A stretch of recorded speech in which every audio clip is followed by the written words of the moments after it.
Welcome to the BiggerPockets Money Podcast, show number 130, where we interview Susan and Norm, a couple who started in a new marriage, basically from zero, at ages 43 and 47, and still managed to retire early in about 12 years.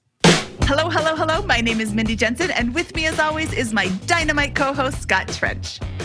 Wow, that's an explosive introduction, Mindy. We're getting better and better at these. Scott and I are here to make financial independence less scary, less just for somebody else, and show you that by following the proven path, you can put yourself on the road to early financial freedom and get money out of the way so you can lead your best life. That's right. Whether you want to retire early and travel the world, go on to make big-time investments in assets like real estate, start your own business, or are just getting started on the financial independence journey a little later in life, we'll help you build a position capable of launching yourself towards those dreams. Scott, I am super pumped for today's show. We get a lot of questions in our Facebook group and emailed directly to us. One of the recurring themes is, can I still reach FI if I'm getting started late, if I'm not in my 20s, if I'm in my 30s or 40s or 50s? Is it a lost cause? And of course the answer is no, but I haven't really had anybody to help illustrate this until today. Today, we chat with Susan and Norm, a couple who met later in life, got married, and were basically starting from a dead stop. They had debts about equal to their assets.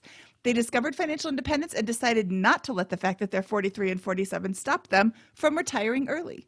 Susan worked a W-2 sales job, while Norm owned his own painting business. Starting from a deficit in relationship to an early retirement, they knew they had to buckle down and hit it hard. So they did. Yeah, in today's episode, you're going to hear a lot of common themes that we've talked about before. Expenses on the housing, transportation, and food side of things, right? A aggressive grind moving toward financial independence, and then the expanding income and I would even say sophistication around how they're thinking about investing and building income streams over this journey. And it's a lot of the concepts are familiar. They are just so real and honest and transparent about how they were approaching these problems, the mistakes they made along the way, and the successes they had, and their low risk conservative approach applied over 12 years. I think if you listen to this, you're going to hear that 12 years big grind. But when you listen to this story, I think you'll find some ways, you'll learn from them and see some ways to maybe even repeat their results at a faster clip. Yep. And, they do acknowledge that they had to make some sacrifices because they had started later. And, the way they did it may not be the right approach for other people, but the way they did it is successful. And that's what I took away from this. They have a wonderful marriage, which is only going to help them on their path to financial freedom. And total control over their lives, which is and they love every minute of it, and that came through so clearly. Yep, so wonderful. Absolutely. Susan and Norm, welcome to the BiggerPockets Money Podcast. I am so jazzed to have you on the show today because one of the questions that Scott and I will get very frequently is, can I still retire even though I'm not 20 and I've just discovered financial independence? I'm 35, I'm 40. Can I still do this? And I don't have a lot of people that I know that I can say, hey, let's tell this story. And then Fritz from the Retirement Manifesto, who was on our show a couple of weeks ago, told me about your story. And I thought, wow, I really need to get them on. So let's get a quick overview of when you started saving for retirement. How old were you when you discovered financial independence? Now you're asking a hard question, how old we were. We've been married for 12 years, and it started right about that time. We didn't we didn't have this lofty idea that we're going to be financially independent. We just didn't want to have debt. We wanted to pay off debt, meaning not have a car note, not have a mortgage. Those were our aspirations. Help our kids get through school and let them not have debt. Those really were our aspirations. And to begin to prepare for retirement. Yeah, you read all these stories online that say, oh, Americans are never going to be able to retire because they don't have any money. When you got married, what was your net worth? I mean, it was like not a lot. Yeah. Maybe 18,000. Yeah. I don't know. It was really low. I never had the opportunity to save in 401k. Even though I worked for companies that offered it, I couldn't afford it. I was a single parent, and all of my money went to support. So I just couldn't do that. Norm had been married previously as well, and we just didn't have the ability to save before we were together. Did you bring in some debt into the marriage, either of you guys? We were pretty close to even. I had some student loan debt. I had probably $18,000 in student loan debt because I was a returning adult student. I had never gotten my degree when I was younger. I didn't have the opportunity. So I went back to school, and in doing that, I did accumulate debt. And again, I was helping my daughter through school. And what else? I had just sold my house when we moved in together. So we met, and pretty quickly after we got engaged, we were married within 10 months of meeting. So everything kind of happened quickly for us. We sold my house, but we held that money aside. We didn't spend that money, and we just kept chipping away at what we needed to do. How did you guys approach the conversation about money? Do you remember maybe who instigated it, or how you began kind of framing that? Was that before or after the marriage? And what's the general context around that? Well, it was before the marriage. It was well before the marriage. And I remember we sat down with a piece of paper and wrote all our assets and all our debts down on a piece of paper and shared them together. Mm-hmm. And so that didn't. We knew exactly what we were getting. And neither of you were scared off by the other. No. I think that's really important because I have, we tell this funny story, but when we decided that we were going to move in together and I was going to sell my house, I said to him, whatever you do, the gas better not get shut off, the phone better not get shut off, the electric better. And he's like looking at me like, you're crazy. Like, why would that happen? And I'm like, bad experiences, and, suffice to say, here we are today, still happy. So, I think, I bet you that a lot of people don't do that, that far in advance, particularly far in advance of getting married there. So I think that's a really, really strong, healthy dynamic that you guys put in place right up front in the beginning. Around that time, was that when you kind of began discussing bigger money goals around savings or retirement, or did those kind of evolve later? We just both had the understanding that we were behind as far as retirement. At least that's the way I felt about it. Mm-hmm. And we needed to do what we could to try to catch up. And I love to see money. I love to see money in the bank. I love to see an account grow. So for me, that's really huge. And for me, that's comforting to have an emergency fund, to know that there's nothing that can happen that we can't handle at this moment in time. So that was really important. And I think that really set the stage for the rest. Once we'd save up some money and we felt good about it, we could then tackle something else. And we were fortunate in a lot of ways. He took on a second job the year that we got married. The economy had tanked. His business wasn't doing well. And just to bring in money, he took a second job, which was huge. It was kind of a game changer for us that year. It was really hard because I was working full time and traveling, and he was working the business he owns plus more than a 40-hour a week job. And we grew a humongous garden. And so it was hard. We worked a lot, we sacrificed a lot to get through that year. It was a hard year. And this is the first year of the marriage, or is this the year following you're sitting down with the and putting the list of assets together? This is our first year we're married, and I want to say it was the month after we got married. Fantastic. And the reason I'm asking so many questions about this, because I feel like this is like the foundation building part, right? Where you felt like you hadn't made much progress to this point, and then it sounds like you jumpstart your drive to retirement right here in this first year after you get married, is what I'm gathering. Is that correct? I would say so. Yes, definitely. Yeah. Awesome. And so with that, it sounds like you guys put in a lot of time and extra hours at work, and with all of this kind of stuff and trying to increase the income front. What kind of decisions did you make on the housing you said you sold a house, right? I picked that up Yeah. earlier. What kind of decisions you make on the housing, transportation, and food side of things, and then anything else related to kind of your ongoing lifestyle expenses? You want to answer the housing? Well, on the housing, we sold Susan's house and downsized to one house. So that's what we did on that front. But his house was much bigger than my house. And in retrospect, we maybe should have kept my house because it was smaller and we did enter that recession. And then we couldn't sell that big house. We had a hard time when we wanted to sell that big house. We had a really hard time selling it. In fact, we ended up renting it out for maybe 4 or 5 years, which wasn't for us. That was not a good situation. I mean, it wasn't terrible, but it just wasn't the best decision or situation for us to be in.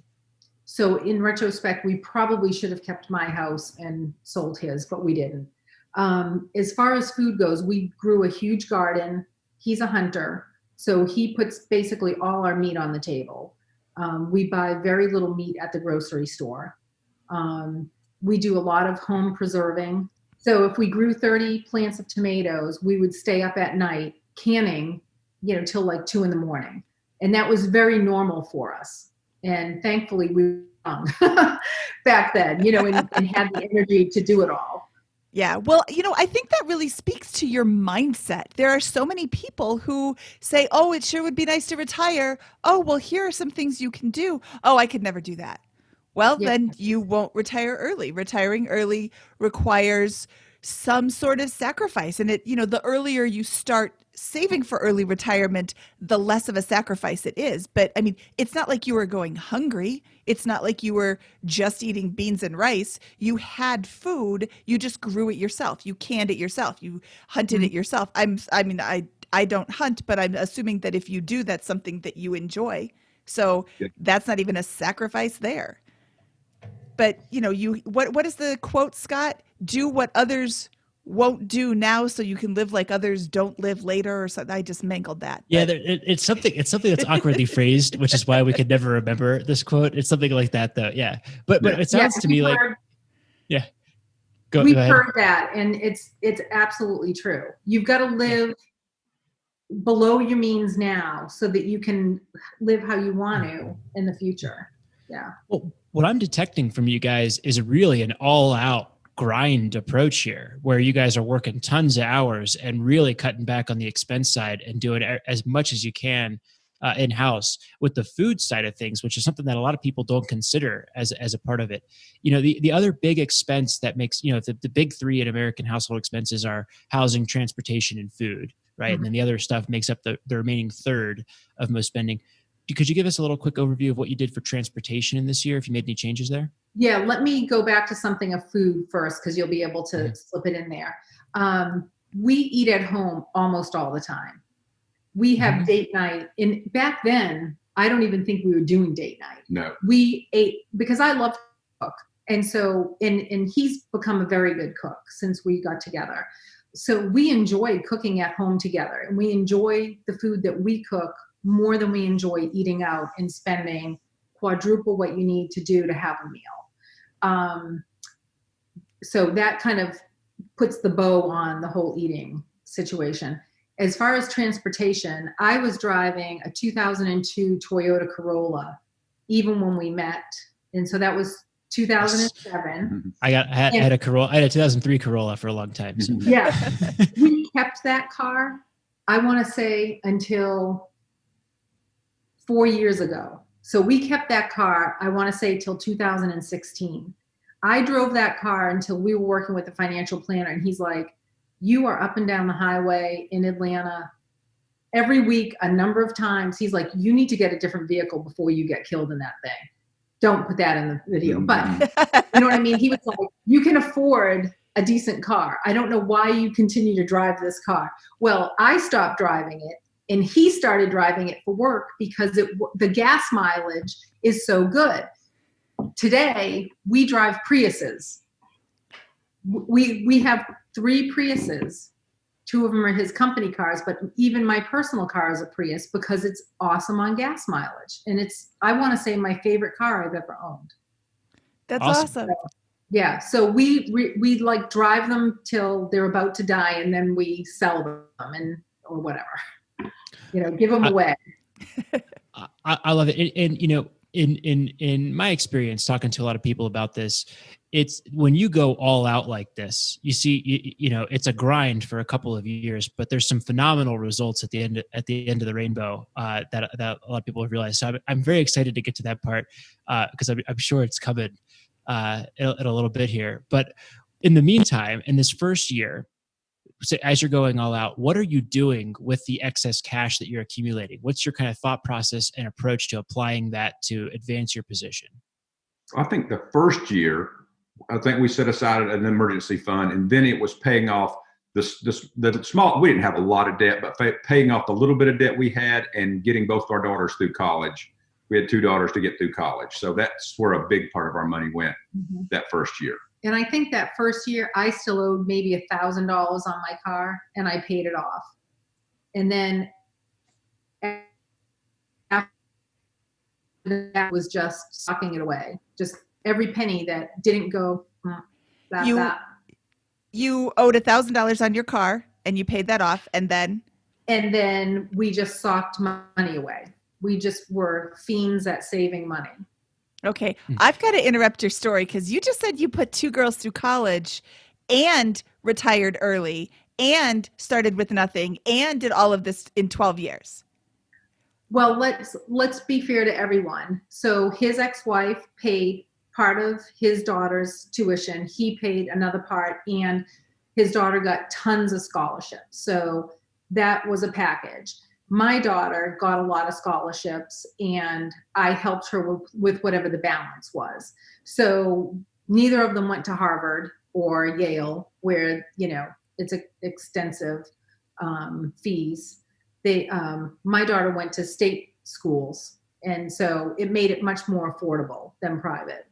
Okay, but allow me to congratulate you, because that's just another facet of the story. You didn't just retire early starting with a position of not that much. You retired early and did college too. That's awesome. Yeah. And it sounds like you have some great daughters who contributed and did their part on the scholarship front there. They're awesome, and they have always done their part. They're great. Yeah. Well, wonderful. They're very fiscally responsible. So when you say socked away the money, did you put that into a savings account, or what does that mean? So, well, early on it was the savings account, and then it was maxing out Susan's 401k. That was it. And I will tell you this: we got to, at one point, we had no debt except the house. And Susan was doing really well at work, and I was working really hard, and we were making a good living. We were making a lot of money, but we put every penny on the house, and we just felt poor. Yeah. So once we moved out of his big house and we rented it, we went north from where we lived to have a little bit of land with a house. Sorry, can I just go one step back here? Sure. And just so I have a chronological timeline here. So you're at first, it sounds like you pay off college and you pay off a little bit of remaining debt. And then you get to this point where you feel like things are starting to snowball. You're accumulating money in the 401k, and you're beginning to make the next set of moves. Around when is this? This is about a year after you got married, in the context of your marriage. Probably. So we got married in 2008. So 2010, we moved into another house. So this is after a couple of years of grind and accumulating and those types of things. Grind, paying off the debt, helping the girls. To answer your question, we'd open CDs. Ally at that time had great rates on CDs. We had some IRAs and some Roth IRAs that we'd, put money into. And at that point, like he said, I was maxing out 401k. I wasn't maxing it out at 24,000, but I was, doing like 6 or 7, 12%. I'd always go in and play with it. I would always like to play around with how much money was going into the 401k for whatever reason. If I knew that I was getting a bonus, I'd go in and I put it up to 20% and have like a ton of money go into 401k for that one check. Then once I got that money, I put it back down to like a livable amount, like 7%. So I was always just kind of playing around with it, if that makes sense. Yep. Absolutely, No, I do that same thing. Yeah, I love doing that. It was always fun. It was like a little game I played with myself. But so we moved to the other house and had a little bit of land. So we had about 1.25 acres. We planted fruit trees, had a big garden there, started having chickens, free range chickens in the yard. He was still hunting and we were still doing our same thing. But at this point, like he said, we started taking every single penny. Well, first of all, the house needed renovating when we bought it. So thankfully, he's a very resourceful person and knows a lot of people. So we did a lot of work ourselves. We were still in the recession time. So there were a lot of contractors that weren't working. So he had contacts and he'd say, hey, I need some plumbing work. Are you busy tomorrow? Nope. And they'd come over and help, and it helped them stay afloat. So it was a mutual thing, right? We helped each other and we still do. He still has great contacts. And when we need something, we reach out to the people that he knows to help us out with things. So we renovated the house. And after the renovation was done, that's when we started getting dead serious about paying that house off. And we paid that house off in less than 5 years. And that was after we renovated it. And then every single extra penny went on that house. And I'm not joking when I say penny. I'd send the mortgage company crazy checks like, okay, I have $1,325.59. That's what they got. One thing I say about doing that is you have to track it and hold the bank accountable. I always, looked for whatever payment I gave, whatever extra principal I gave, and I would always log into my account and make sure that it was applied right. And more than a handful of times I misapplied, and that only hurts you in the end. You've got to call them and get them to correct it. Okay, so a few years after you got married, you moved out of the house and you bought this other house to rehab it. You kept the first one as a rental, is that right? Yes. Out of necessity. Did that first one have a mortgage on it as well? Which mortgage were you paying off aggressively? Was it both? It was our primary residence that we were paying off. So the first house did have a mortgage. We were renting it out and we were using that money to pay the mortgage. And we were paying off the house that we were living in. Got it. And everything was going towards the mortgage pay down. Love it. So that took you it sounds like 4 or 5 years? Right. Yeah, right at 5 years we paid it off. Wonderful. So it sounds like that's the next milestone. So now you're grinding for 6-7 years, but you got a completely paid off house and what sounds like snowballing accounts in your 401k, I'd imagine, and those types of things. Is that reasonably correct? Correct. Yes. So at Awesome. that point, now we have no house payment, and now I start to completely max out my 401k. So whatever the max is, I started putting that in. And we started, again, heavily saving money. We didn't say, oh, we have a lot of extra money, we're just going to go spend it needlessly. We have never been like that. Just every extra penny, which is, you pay the lights, the heat, and, whatever, and whatever's extra got saved. And then probably, wouldn't you say 4 years into that new house, we sold the house that we started out in. Yep. We made a little bit of money. Or came out with a little bit of money, but the market had came back by that point where we could at least break even and not lose money on it. Yep. And what did you do? What did you do with the money that you made from that house? Did you put that into an investment? I think we bought land with it. A lot. No, I don't think we did. I think we saved it, and I think so hard to remember that far back. Well, it also sounds like it wasn't a huge chunk of money because you were just you were just ready to get rid of it. It was a few $1,000s. Yeah, but it was good, but it wasn't something to retire on, but it was something that could go towards something. So at this point, we were on a business trip in Florida, and I was driving him to the airport because he had actually that was 2013. So we were in Florida. We were on a business trip, blah, blah, blah. We I'm driving him to the airport, and he sees this little town, and he says, when you're on your way back, you need to stop here. You're going to love this beach. It is the most beautiful beach. You're going to fall in love. So I did. So on the way back, I stopped. I had some time before I had to literally be at work. So we stopped in, and I fell in love. Well, the next year we had to go back to the same conference, and I said, geez, can we go to this beach and, rent a place for the weekend after we work? And he said, sure, that'd be great. So that's how we found our first condo. We were on the beach one day talking to another couple, and they were talking about how they had just bought a place down there, and it was really reasonable. So we went back to our condo and called a real estate agent and went looking at properties, and he found one on Craigslist for sale by owner. So that's how we ended up having a condo down there.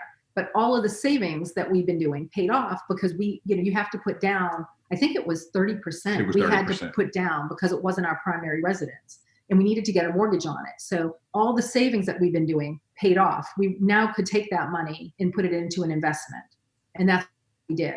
And we didn't necessarily start out thinking, oh, this is going to be a great investment. I thought, well, the lady that owns it, she was managing it. And I said, well, she can keep managing it for us and it will help pay for it. I just kept thinking, oh, this will be a great place for us to come to. But it's turned into a business, and it's been really great for us. So this is around, go ahead. You rent that out as a short-term rental? Yes. Okay. Yeah. And this purchase is around 2013. Is that correct? Exactly. Yeah. Excellent. So 2013. So is this, at this point, we're I think 1 or 2 years removed from you having paid down the mortgage of your place and continuing to apply pressure to just in general around building wealth and increasing your savings buffer. Is that right? Yes. Yeah, we hadn't paid off our primary residence yet, but we were working towards it. And yes, okay. This was just another avenue. Yeah. So what comes next? How does that turn out, and how does the portfolio continue to build? You want me to answer that, or do you want? Yeah, you go ahead. So it worked out great. From the day we bought it, it started. She had it rented. The lady that we bought it from, she was a property manager, so she had already booked out, stays. And so the day that we bought it, we just started making money from it, which was great. It's just been a great investment. Probably the best thing we ever did with our money was buy that condo. And we're very fortunate in the timing. And of course, that a lot of that times that's just luck. But the condos in this complex are all the same size. They're very similar.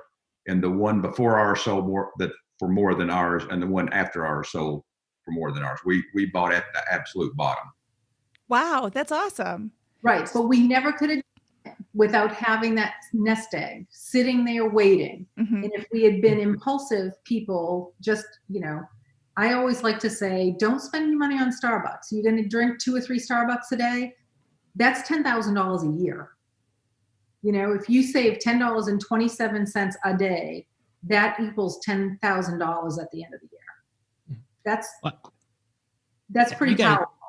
You guys spent 5 years working double shift and growing your own food and driving, older cars. You're not going to blow it on an impulse purchase at that point, right? So that's something that I think there's all of this stuff I think in personal finance ties together, because making a good investment becomes so much higher stakes when you've put in the grind that you guys did going into that. I think, and it gives you that much more higher of a probability of success, because it's got to matter, because so much went into that, to putting yourselves in a position to make that first purchase, right? Yeah, definitely. I mean, we really did sacrifice a lot. So once we paid off our primary residence, then we focused on paying off that condo because we didn't want to have a mortgage. So we started, tripling up on the payments for that. And I don't even remember how quickly we paid that off, but it was pretty quick. It didn't take long, because any proceeds from the rental plus all the money that we weren't putting into our primary, we then put onto that condo. And then as soon as that was paid off, we still retained our emergency fund. That was something that wasn't negotiable. It wasn't going away. And then What does an emergency fund look like for you guys in terms of maybe months of spending, or how did you kind of think about that? I always just think of it as a huge lump sum of money. I know that a lot of people say have 6 months of an emergency fund. I totally agree with that. What were you going to say? I was going to say 6 months. Yeah. I mean, you can have 6 months.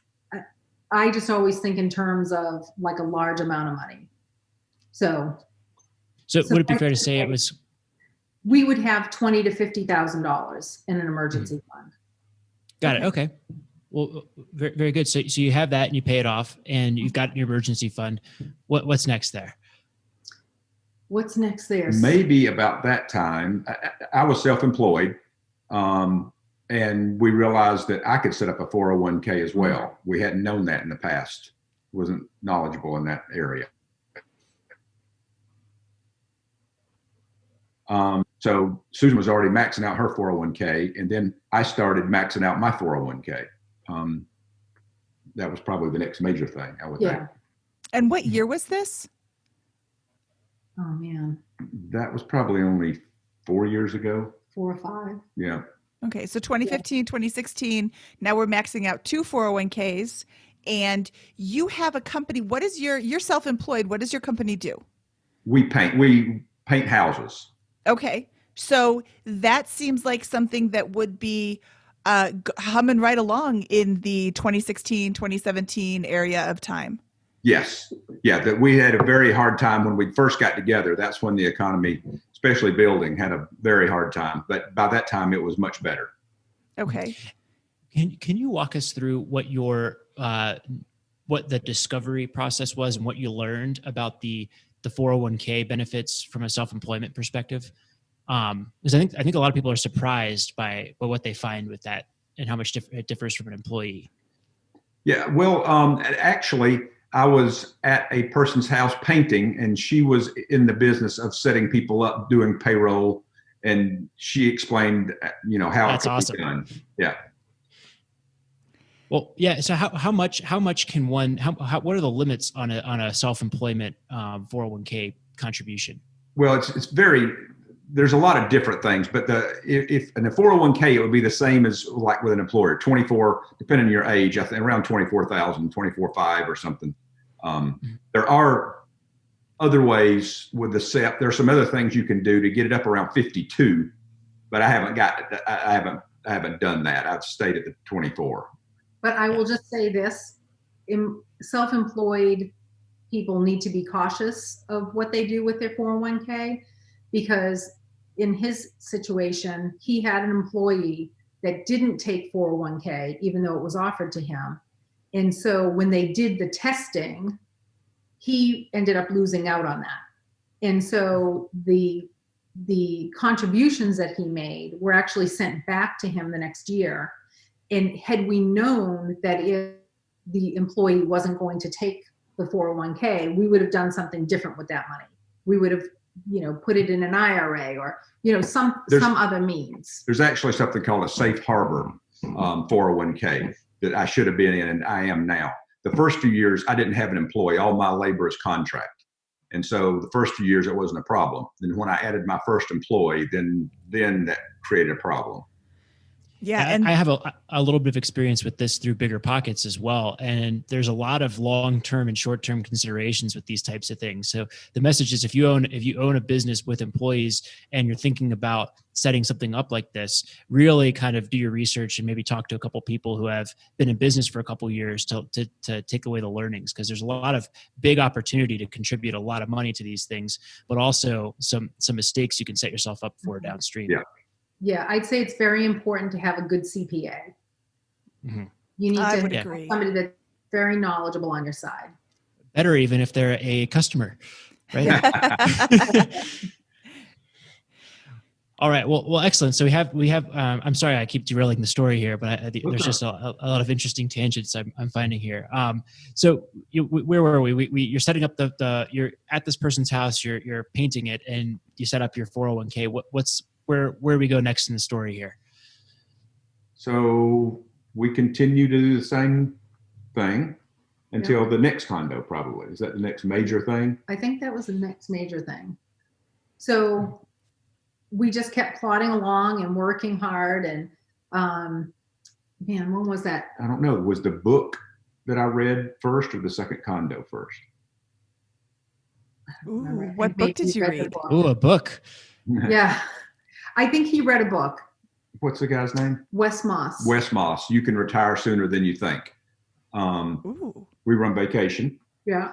And I read that. I read that book, and and I started thinking. His idea is developing these different income streams, and that's when the thought dawned on me: hey, we've kind of already developed these income streams, and that's why I'm having a hard time remembering whether we had the second condo first or not. But I think maybe we did. I think you read the book first. Okay. And I'm going to tell you why, because we only got the second condo 2 years ago, a little over 2 years ago. Okay. So I think that he read the book first.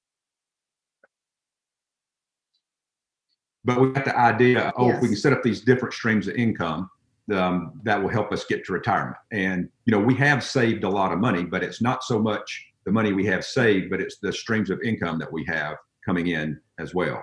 And I would say that was the tipping point of us thinking that we could retire early. Right. I think that was the light bulb aha moment. Even though we had come so far, I don't think either of us had that on our minds until he read that book.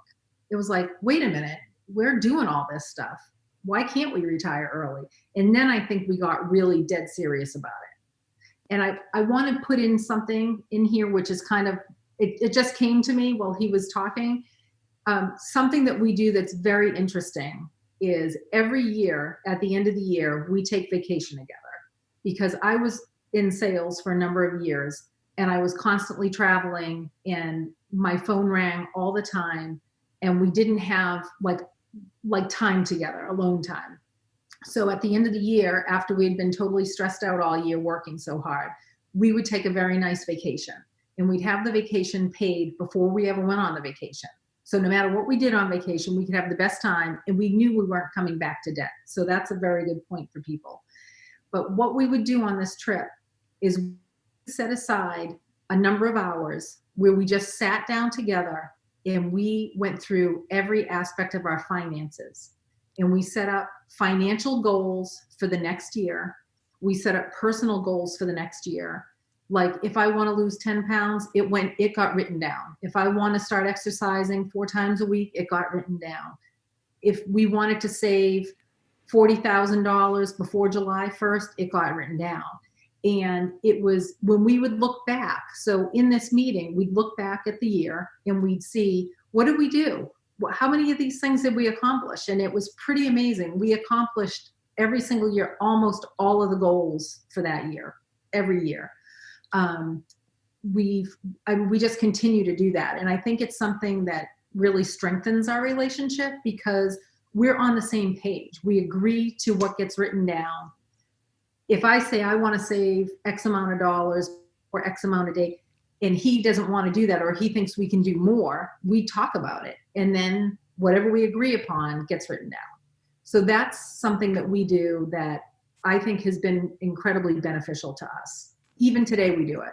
We were on a cruise ship one time doing that exact thing.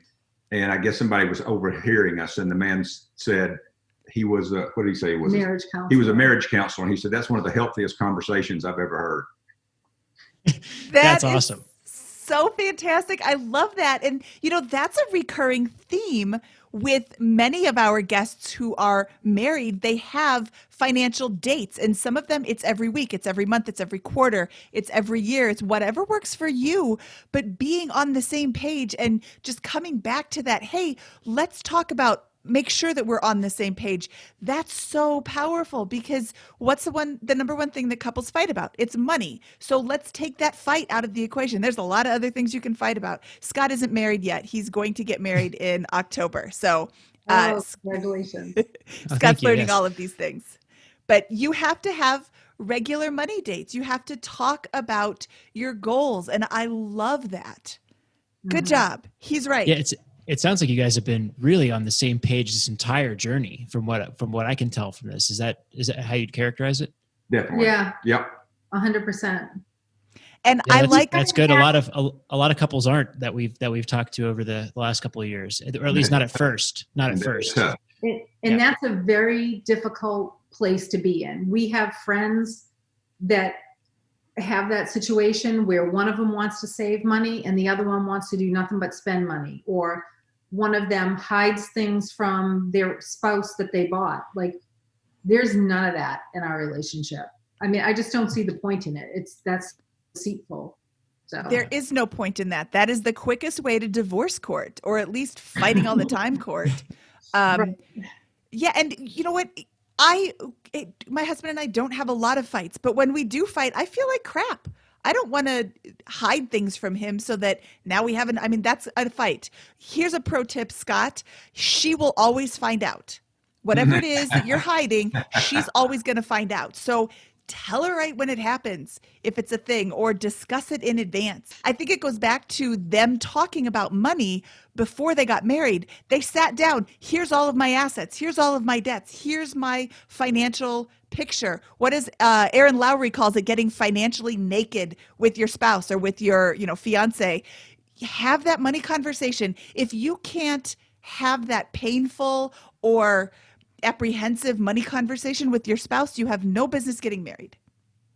Says the girl. Yeah, says the girl who never talked about money with her spouse before she got married. Do as I say, not as I do. Well, one thing, and correct me if I'm wrong in this here, but one thing that it sounds like is you guys just both had very good instincts about what you wanted and how to go about it, but you hadn't really read consumed a lot of formal knowledge on the subject, perhaps. Like it sounds like you read a book on this, many years into the journey, and discovered kind of what you could do with the 401k type of thing. Is that correct? That is correct. And I believe we weren't looking at a long-term vision. It would be great to have that. It was more like we were looking at this week, next week, the next step, and just putting ourselves on the path to getting to a great place. It wasn't so much that we had that plan to retire. I had no idea that I'd be able to retire early. I always, since I was older than 40 and had nothing saved, I just assumed that I would be working until I was 70. My dad's in great health, and I hope to be the same way. And I just always assumed that I'd be working way up to my 70s doing something, because I would have to be. Do you think if you were to go back or someone's listening who finds themselves in a similar position to where you were when you started out, right around when you got married, do you think if you had the playbook that you're sharing with us right now at that point in time, would you have been farther along today? I think so. I think that would have been I think it would have been helpful. Yeah, that's what I think is so awesome about your story is you guys just figured this out for the most part, on your own and grinded it out. And I think that's just remarkably impressive. And I hopefully very hopeful for the person listening to this, because I think that they can make a lot of the progress you made and catch up, even if they're starting from a farther behind position, maybe a couple years farther along than where you guys started out. Anyways, going back to your story here, it sounds like you read this book and there was a big mindset shift. And, what did that look like? Did that change your income, how you're approaching earned income, how you're approaching spending, or how you're approaching investing in business? I think it mostly how it changed more on investing than anything else. Because before, I had just thought about retirement as you needed this big pot of money. And I didn't know how long I was going to live, and I didn't know how big the pot needed to be. But when I started realizing if you set these things up where you had income coming in, that was just an easier concept for me to grasp, that if you had X amount coming in and you had it coming in perpetuity, that you could get to the point of retirement. So what was your plan? How'd you go about approaching that? Well, we kind of already had that ball rolling. Yeah, quite a few of the play pieces were in place, and I think the second condo was the icing on the cake. Yeah, was made. That decision was made directly because of that. We didn't just stumble into that one. Right. So what did that look like? Was that a plan to buy it and pay it off similar to the first one, and that would get you to certain numbers that you needed? Actually, we had the cash for that one, so we paid cash for that one. But we had to scrape because we tried to get a mortgage And, you just can't always depend on the banks to do what they need to do in a timely fashion. And we had a date we need to have a closing on. And, for whatever reason, the bank kept not coming through for us, even though I kept calling and saying, hey, what's going on with this? So when it came down to it, probably 4 days before we were going to close, we realized the bank's not coming through. We're going to have to scrape. And there went my emergency fund. And it's the only time, well, not the only time, but there went my emergency fund because we needed that money to help pay for that condo. And we literally scraped out of every account as much money as we could possibly take out of the account to buy that second condo. So we didn't start out with a mortgage, which was nice, but it put us in financial straits for a little bit. And that makes me nervous. I love how you consider that. I love how you consider that financial straits because you got 2 paid off houses, 3, and a third paid off house. 3. Now, yeah, and you could easily get a line of credit, I'm sure, on one or multiple of those properties. In addition to what I assume credit, but I love it. Hey, your mentality is if I don't have all these assets and an emergency cushion and what sounds like extra income streams, I'm not comfortable. Which I think is I like as a healthy mindset. I think and I'm not comfortable. I get very stressed out. He can tell you. I mean, that is something that really, I know it's funny to other people, and I know that we could take a line of credit, but number one, you have to pay that back. And if you sell your house within a certain amount of time, you have to pay the closing costs back. So it's not like it's easy, free money. And he and I, we play a little game with credit cards. So don't tell any of the credit card companies, but we like taking credit cards out, just probably like you guys, and using them, getting our points, maybe keeping it if it's a good card, maybe not, and using our money to work for us. We're getting payback from all the years when we paid credit card interest. Yeah, that is my goal. Is my first marriage, I was married 20 years, and then I can't imagine how much money we paid the credit card companies. And my goal was to get every penny of it back. Good. All right. So how are you doing that specifically? Well, because of my business, I buy, a painting business, I buy a lot of supplies. So I probably buy $15,000, $20,000 worth of paint a month. So that all goes on credit cards. And, and I've watched the best ones who 2% back, you're getting 2% back. But then I probably take out 6 credit cards a year where we'll get 100,000 bonus points or 60,000 bonus points. And I'll charge exactly what lots of times I'll charge it. So, you have to charge $5,000. I'll charge $5,000, pay off the card, keep the points. And we just do it over and over until the credit card companies won't credit cards anymore. So you've got some awesome vacations going. Yes, we do. And that's how we take our vacation. All right. We vacation on the points. We took a 2-week cruise in December and we didn't pay for it. Love it. Yeah. That's fantastic. Yeah. And you're absolutely right. You do that. And the credit card companies, you know what? They'll be okay. Don't worry about them.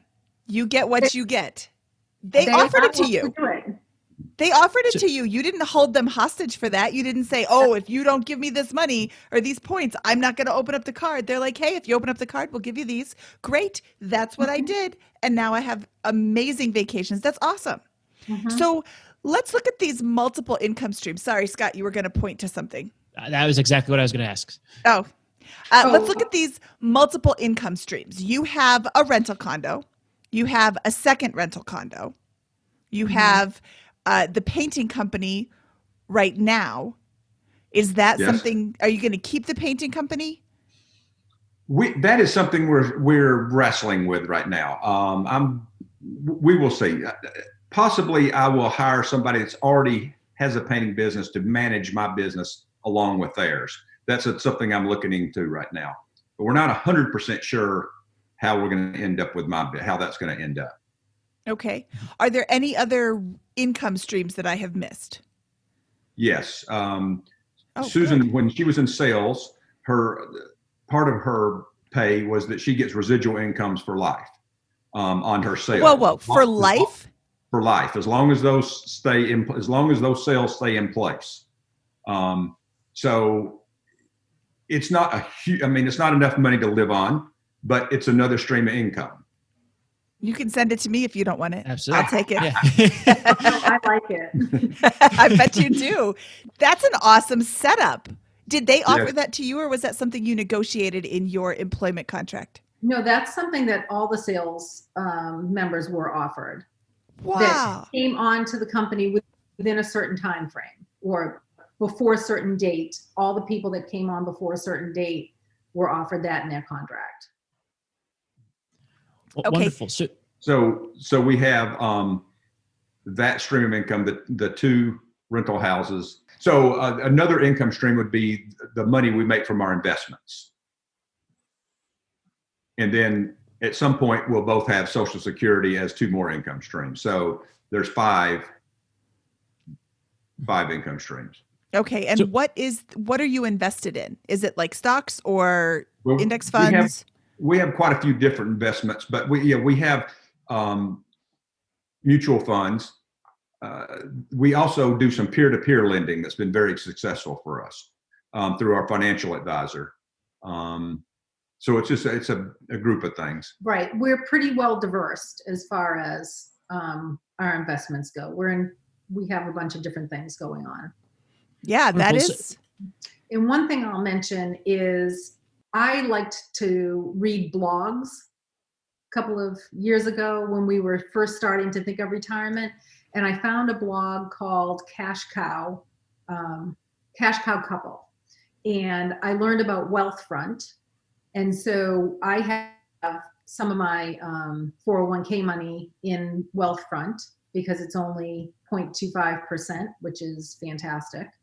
And it's been a good investment for me. I've enjoyed having it there.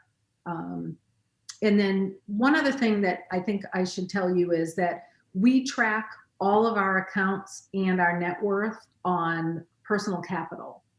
And that's been huge for us. Number one, we forget some of the things that we have. And I think that's part of old age. But it really helps us see everything. We're real big on not paying fees. And if a fee shows up on Personal Capital, it's much easier for me to see than looking at different bank accounts. You know, what happened? Why do we have this fee? And then usually whoever the institution is will take the fee off if you bring it up. Because you mentioned, we've talked about Wealthfront and the low cost, those types of low cost investments before on the show, but we haven't talked much about in the past peer-to-peer lending very much. A couple questions about that. How do you approach that? And then do you do that through your retirement account or do you do that through after-tax vehicles like bank accounts or those types of things? We've actually done both, but most of it's in a retirement account, and it's through our financial advisor. So we do some peer-to-peer lending that is backed by stock. So there's stock in an account that is the collateral. And it's usually old stock that's been in a family a long time. Coca-Cola was one of them. And so they put stock into a trust, and then we loan them money and we make a percentage off. Got it. Yeah. And if you're listening, one of the reasons why a lot of people do this kind of lending, peer-to-peer and those types of things through retirement accounts is because it produces simple interest income, which is a little bit more efficient to build through the retirement account than maybe stuff outside of it, like rental real estate or those types of things. Well, great. So what's next?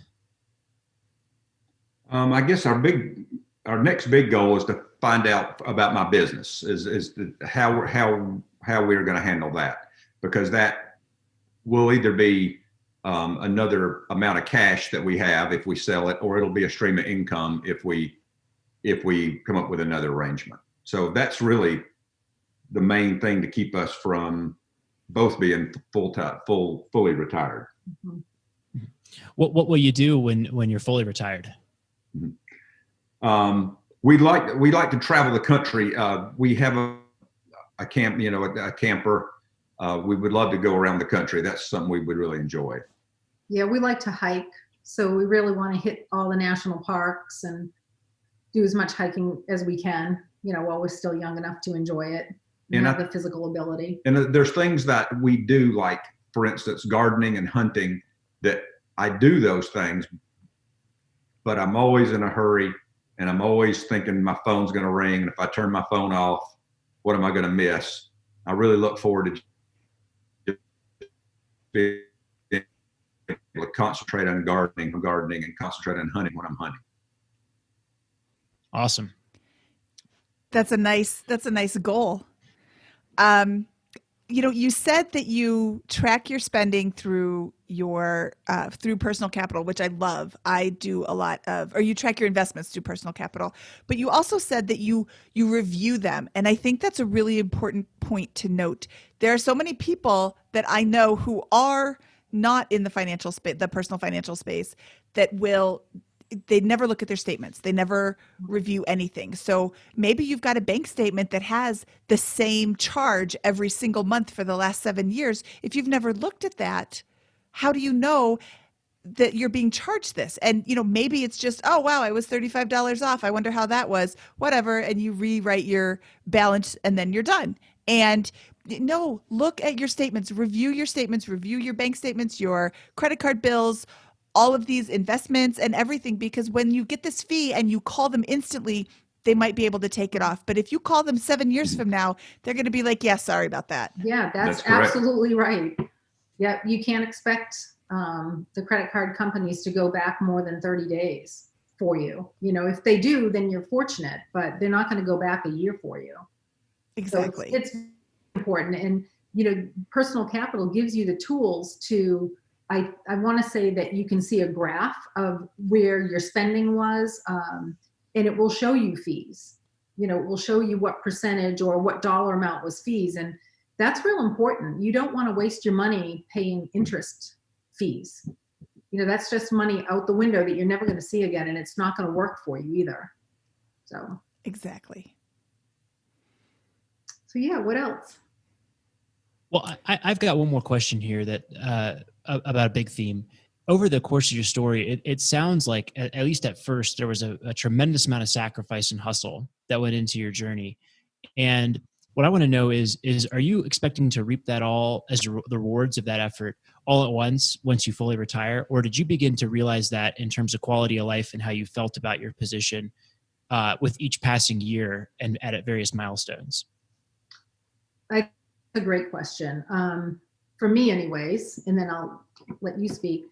I started to feel it once our primary residence was paid off. The amount of stress that we put on ourselves to pay that off, it was worth it, but it was hard. And in fact, we used to sit at night and say, oh my God, why do I feel so poor? And we had these really hard, emotional conversations, because we were making really good money, but because we put every penny on the house, it was really trying sometimes. Okay, everybody's doing this, but we're not doing that with them because we don't want to spend, $400 on something that really is kind of meaningless. I'm just throwing that out there as an example. But I think those years were hard. They were hard to do. But once we got beyond that, there was just this instant we could breathe again, and we just still kept up our way of life. We didn't start spending more because we had money that we could save.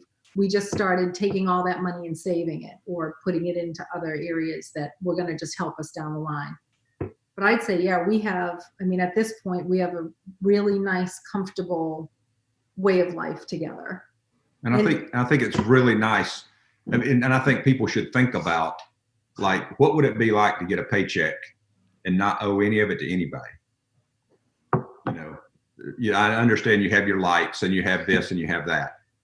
But once that's out of the way, you don't have a car payment, you don't have a house payment, you don't have any payments. You get to decide where your money goes. And that's powerful, because most people don't get there. And they're always, robbing Peter to pay Paul. And they feel like they have no choices, but they did have choices. They just made poor choices. Well, you think you're stressed out making good money and throwing it all at your I know. your bills. What about not making good money and trying to figure out, which bill am I going to pay this I know. month, or which bill am I not going to pay this month, because that's stressful. And you know what? I've been there. I was there earlier in my life, and I was there for a long time. And I it think sucks. that's why it's horrible. I mean, that could actually bring me to tears. It's just such a bad place. So hard. So, and the other part of that is it's not, I understand what Susan is saying, and I totally agree with it. But the other part of that is there are a lot of people that make really good money and they're still not in a good financial place. And that's even harder to fathom. When you spend every dime that comes in, you live paycheck to paycheck, no matter how many of those dimes are coming in. And Right. in one of my Facebook groups, somebody said something about, I have these friends who make enormous amounts of money and they spend so much money. They're always broke. They're always feeling like under the gun, always living paycheck to paycheck. And it's like, doesn't matter how much you make. If you're spending it all, that's still paycheck to paycheck. Yep. And that's, I see that as giving way too much power to your boss, frankly. Right? If you're an employee, why would you allow someone to have that much power over your life? Where because you're so dependent on that for every need and part of life, and why wouldn't you fight the way that you guys fought to make sure that that's not the case any longer, right? And just kind of what I observed about your story is you said the word powerful, Susan. I almost shortened it to power. Your power increased dramatically. It seemed like right after that first year. And it seems like that translated to a lot of benefits, including not having to pay the mortgage and then being able to start your own business and buying properties with all cash. Those are incredible milestones that give you complete control over your life, I think. Yeah, they definitely do. And I think that it's available to people if they want it. And I understand if you're making $20,000 right now a year or $30,000, it's hard. But even as a single parent, I was making it's pretty hard to say, but in the 30s, and I was able to have a house. And I would tell him about that time in my life, when I finally could buy my house, my first house, I said, I didn't get the biggest house. I got the least amount of house that I could afford in the best neighborhood so that my daughter would go to a good school. And it was a house that I could afford if I had to take 2 crappy jobs. If I had to work at McDonald's and Burger King, I could afford the house. I wasn't going to lose my house. That was the most important thing to me. And so that's where I was coming from, like my mentality. And that's really kind of how we've continued to live together, is just thinking, okay, what do we do to not lose it? You just don't. I don't think you're going to lose your house now. So. Right. And I think another thing that's powerful as far as retirement is if you do live below your means and you have things paid off, then you don't have to have as much to retire. If you have a $2,000 a month house payment and an $800 a month car payment, you have to have a lot of money saved to live for 30 years. But if you have your expenses under control, then the number you need to get to retire becomes more obtainable. Yep. It's the denominator is so powerful in this equation because it increases your ability to accumulate capital. And like you really well point out here, it decreases the amount of income you need to sustain your lifestyle once you retire. It's double whammy. So. Yeah. We know people that are, they're in their 70s and they buy a house and they mortgage it for 30 years. It's like, I don't know what you're thinking. Yeah. I mean, it's your choice to do that, but why would you do that? Well, I just wanted to really highlight that point because, while it can sound like you just grinded it out and sacrificed for many, many, many years, the point is though, you reap those benefits incrementally throughout the journey. It's not like you just have to be miserable for 12 years and then reap all the rewards at the end. You guys got your what it sounds like an increasing amount of power and satisfaction and the way you felt about your financial position throughout the journey. Absolutely. And we took fantastic trips. Susan would win 3 sales, we would get President's Club. We'd get one really nice trip a year. And then from the points from my credit card, we would get one or two more nice trips. So we enjoyed it. We enjoyed the trip. Mm-hmm. We sure did. And we you're really painting a great picture of these vacations. Oh. All right. I wish I could take them on one. Maybe we should meet so we can have our financial meeting together. I'll just say this, he and I, we have chairs sit next to like all evening long, and every morning, the internet. Yeah, I will say Is this better. I'll just say one more. I will say this, every evening and every morning we sit together and we talk about finances. I mean, just about every single day, twice a day. And it's not in depth. It might just be one small aspect of what's going on. But it's something we do. We just constantly check in with each other. So, yeah, it's good stuff. That's excellent stuff. I do that with my husband too. We talk about finances a lot. Oh, did you see the stock market today? Hey, let's talk about this. Let's talk about that. And, not talking about it doesn't make it go away. If you're not in a strong financial position, not talking about your finances with your spouse doesn't make them great. The ostrich syndrome is really real, and you need to have the conversations. And if you're listening to this and you want to be in this position, but maybe you're not sure how to approach this with your spouse, just take a page from Susan and Norm and sit down and list your assets and list your liabilities and just talk about it. Here's where we are. Here's where we want to be. Mm-hmm. Let's make a plan to get there. It doesn't have to be judgmental. Look at all these bills you owe. That's a bad way to start off that conversation. Pro tip. Yeah. But just, here's the facts of our financial life currently, and here's where we want to be. Let's make a plan to get there. And I do the same thing with Virginia, my fiance.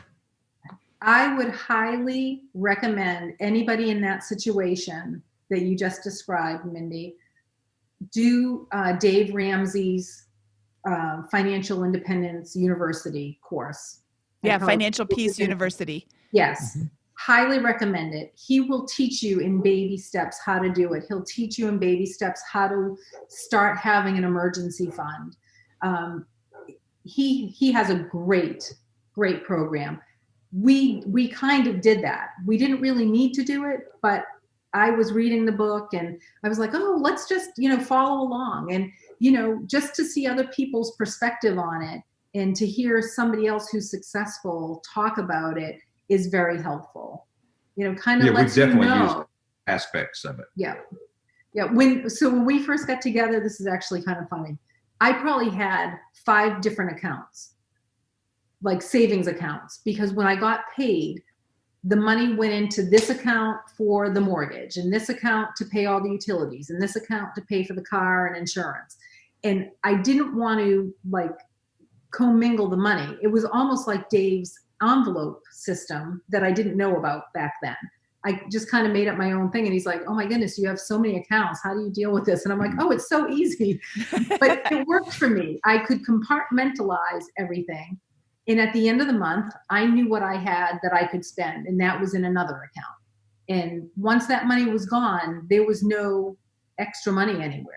I didn't have an emergency fund. I had nothing to back me up. So it was super important that I stayed on target. You said it works for me. That is the only person that it has to work for is you. And Scott, we just had this suggestion from Tiffany Aliche on last week's episode. She said, when you get paid, have HR split it out into these different accounts if you need to.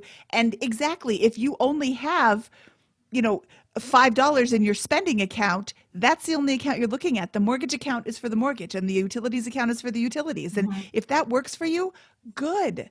Whatever you can do to make this easy on you. And, Norm, that doesn't sound like that's your plan, but that's okay because it doesn't have to work for you. It wasn't your system. That's right. And it's okay because as we've grown together, our financial accounts have changed, in certain ways. And, they're different than they were 12 years ago. So they've matured as well as we've matured together. Yes. And now there's the two of you. So it has to work for the two of you together. So you come up with your own system. But whatever works, it doesn't have to work for me or for Scott. It only has to work for Susan and Norm. Right. Okay. Is there anything else that we want to cover before we move to our famous four? Do you want to cover anything else?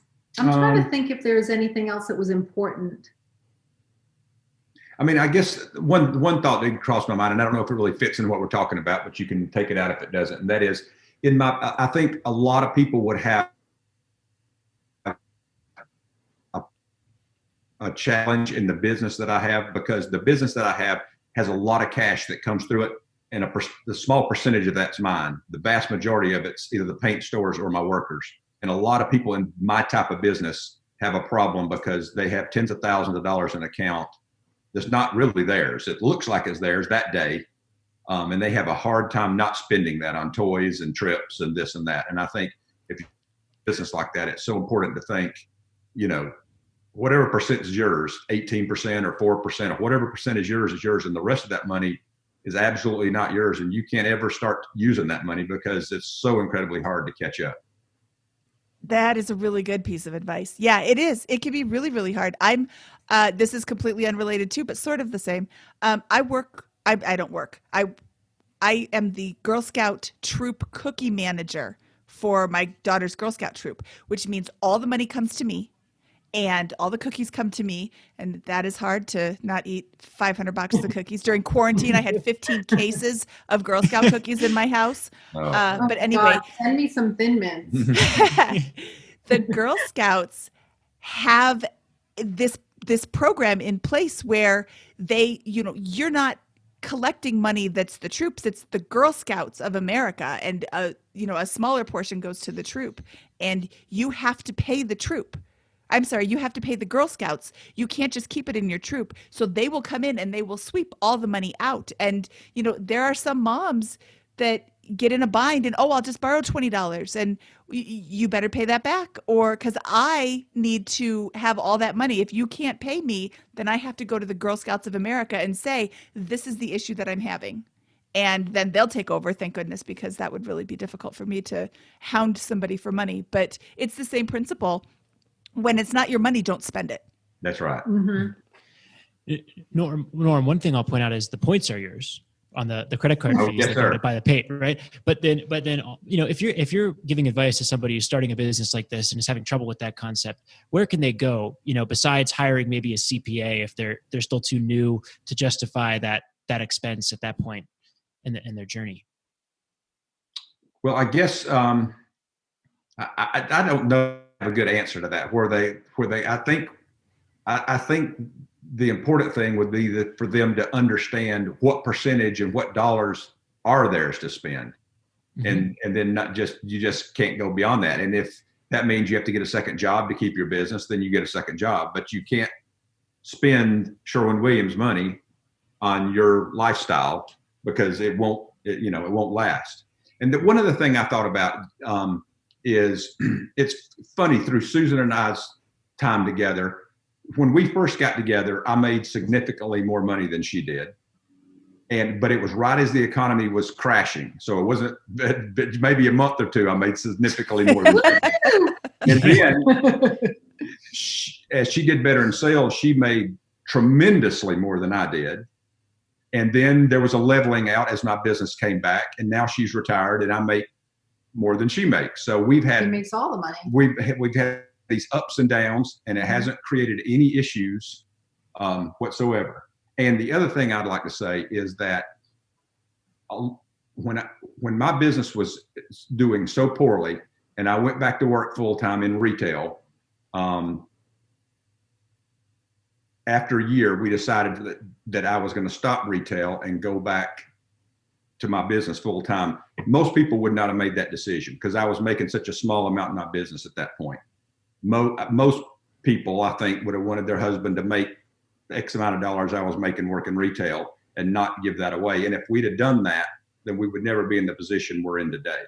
So her allowing me, and there was when the economy came back, it didn't come back all at once. There was quite a few years where I wasn't even busy all the time. I cleaned the house and clipped coupons and did whatever I could to help us.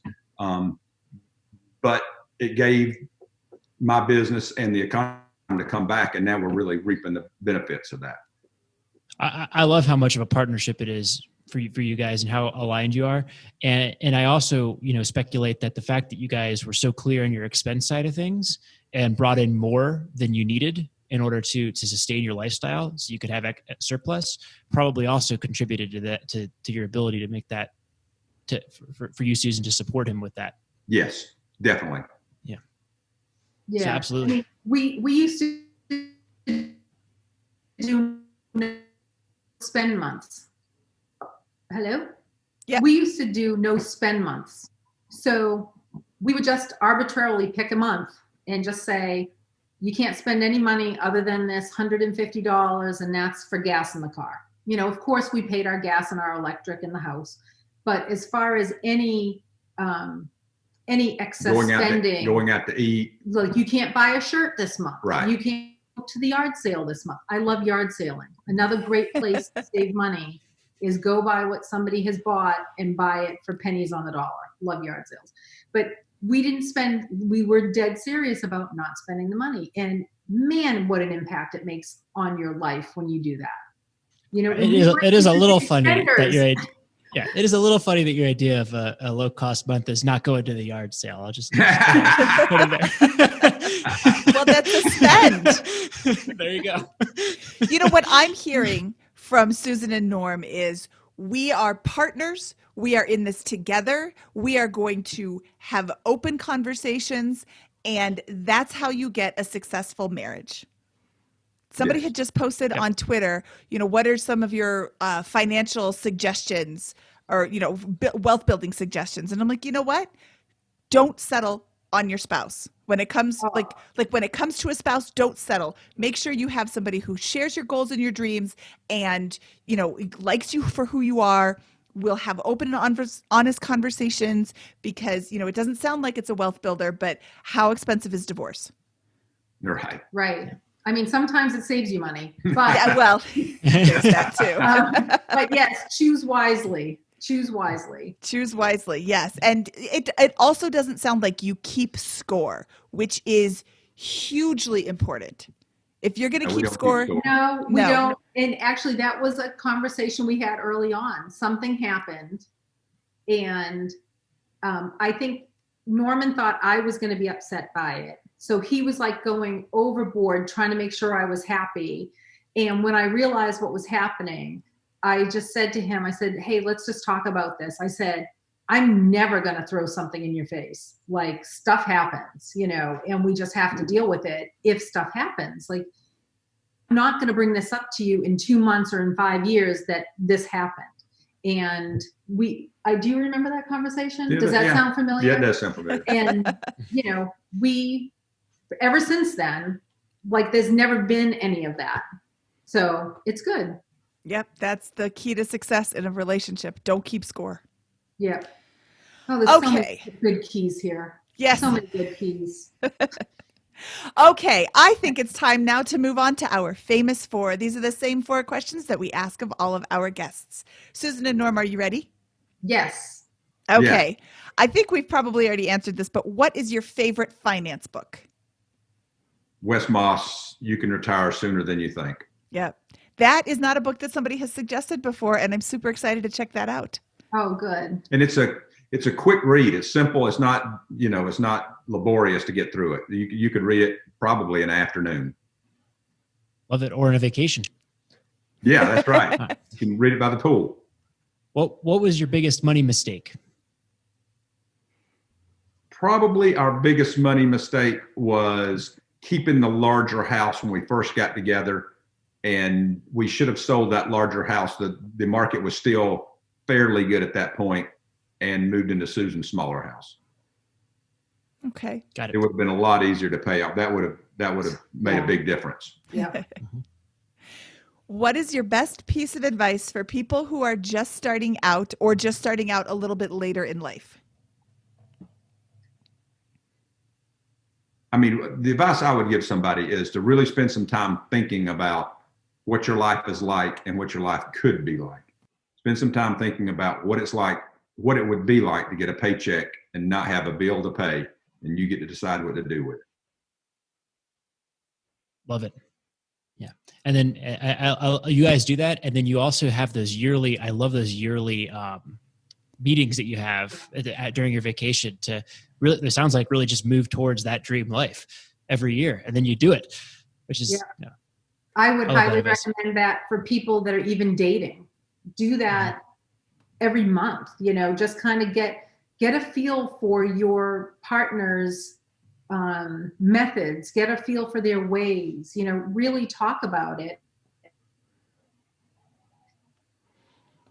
because they might be Mr. or Miss Right, and you might not know it, and you guys might realize, wow, we really connect on this.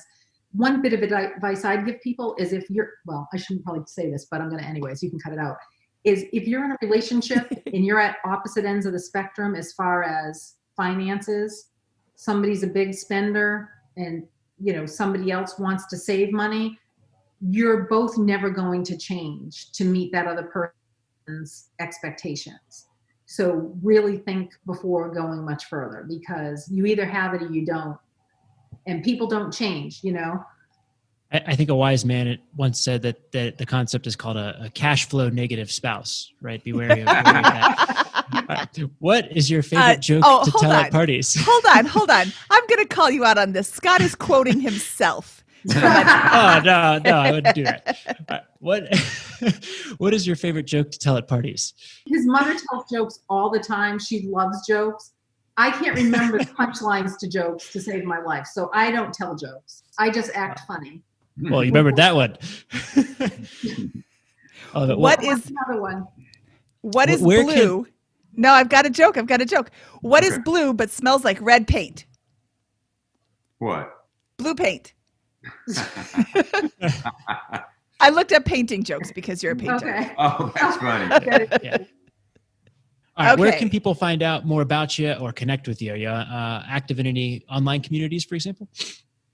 Well, we're really kind of private, so I would hope that people aren't going to reach out to us. Is that terrible? Okay. So no, that's not terrible at all. I will say, if you would like to send a note to Susan and Norm, send it to me, Mindy@BiggerPockets.com, and I will forward it on to them, because you are private and you don't need to give out your email address to everybody. That's okay. I just am super excited that you came to share your story today, because this was really, really great. I think a lot of people can listen to this and say, you know what? I can retire early, even though I didn't start when I was 21. You can. We get a lot of feedback about this. People are struggling to go through what you guys just went through, and they feel behind. They feel like they're not doing a good job. They feel like it's whatever they're feeling there. They see younger folks kind of coming in and getting really far ahead. And this is really important. And this was just so perfect. What your guys' story, how you approach the problems, how you started over, started around zero and got to there, and walking us through the emotions and all the big milestones. Just thank you. This is so helpful. This is going to be so helpful to so many people. Well, good. Yeah, you're welcome. I hope it does help someone. I really do, because it's so doable. You just have to put your mind to it and start whittling down the debt. That's perfect. If anyone would like to reach out to us through Mindy, we'd be happy to, respond back to them and give them any advice or help in any way we could. Perfect. Awesome. Yep. So if you would like to talk to Susan and Norman, send me an email, Mindy@BiggerPockets.com, and I'll make sure it gets to them. Okay, Susan and Norman, thank you so much for your time today. This was fantastic. I'm so excited. And this will come out on, actually, I should just stop that. Stop sign. Susan and Norman, thank you so much for your time today. This was fabulous. And I know that people are going to take you up on that. So I'm very excited for that. So thank you again. And I hope you enjoy the rest of your day. Thanks. Thank you very much. Thanks for your time. Scott, what did you think of today's episode? I loved Susan and Norm's story. I thought it was fantastic. They are so clearly on the same page. They've really got a great dynamic as a couple, and they clearly have worked so hard and are rightfully proud of the incredible life they've built and an optionality that they've got, especially in the context of starting fairly a little bit later than a lot of folks that we've heard from. You know, you said they're a great couple, and that's really, really important. When you are trying to do something odd, something that everybody else isn't already doing, you need to have somebody in your corner. You need to have a very strong partnership.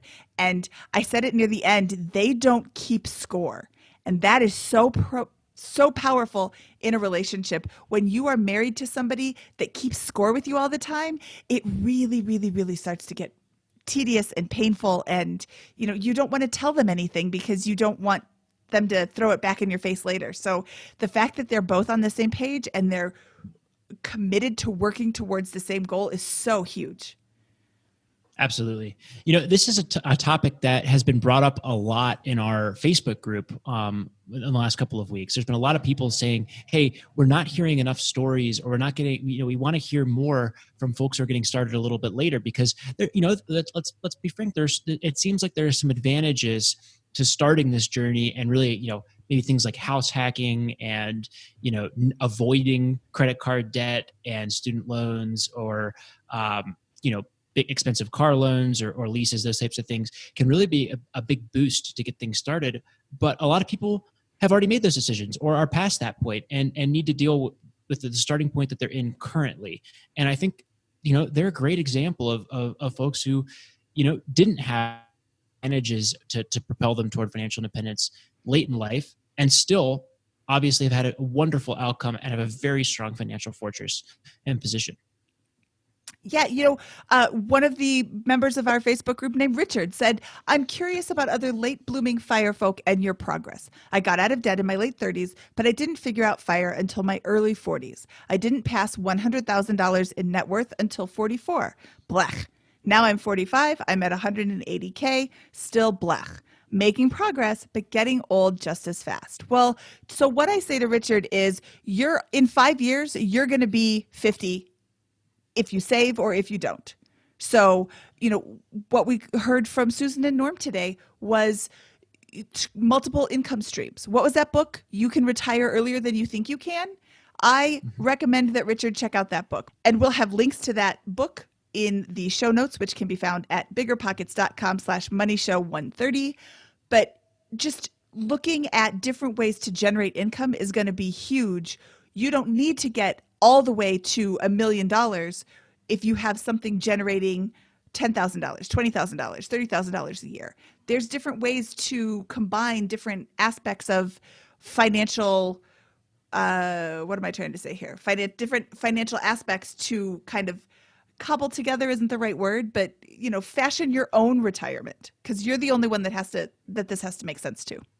Yeah, absolutely. And as aggressive and on the same page and aligned as Susan and Norm were, they again were not optimally efficient in some cases, right? There's other choices that that you may be able to make on your journey that may help you make up lost time, even if you're starting even later than Susan and Norm, right?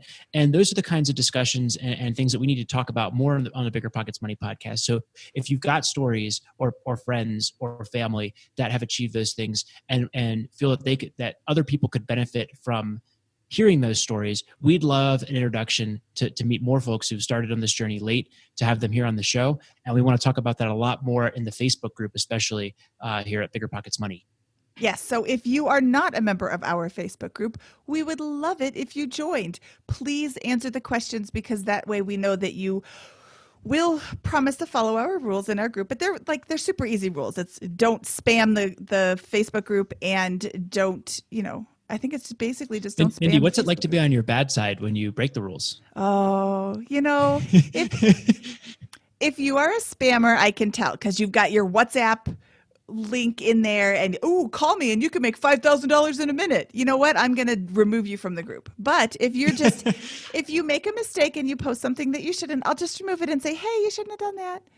Because I'm not a horrible person, but I am very strict, because I don't want scammers and spammers in my Facebook group.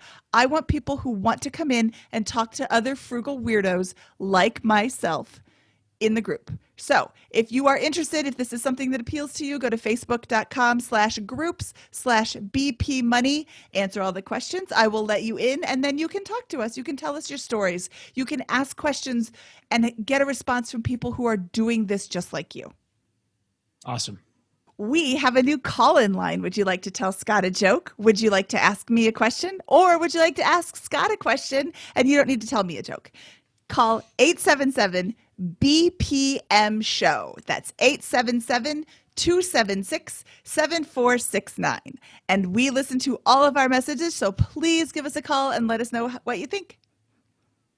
Awesome. Well, should we get out of here, Mindy? We should, Scott. From episode 130 of the BiggerPockets Money Podcast, he is Scott Trench, and I am Mindy Jensen. And I have one last thing before we leave, which is the ultimate paint joke, Mindy. All Okay. right, what happened when the ship carrying red paint collided with the ship carrying blue paint? What? Both of the crews were marooned. Oh. All right. From episode, whatever number this is, of the BiggerPockets Money Podcast, 130, I am Scott Trench. She is Mindy Jensen, and you won't get jokes like this anywhere else. No, you won't. That's a good thing. Thank you for listening. Bye.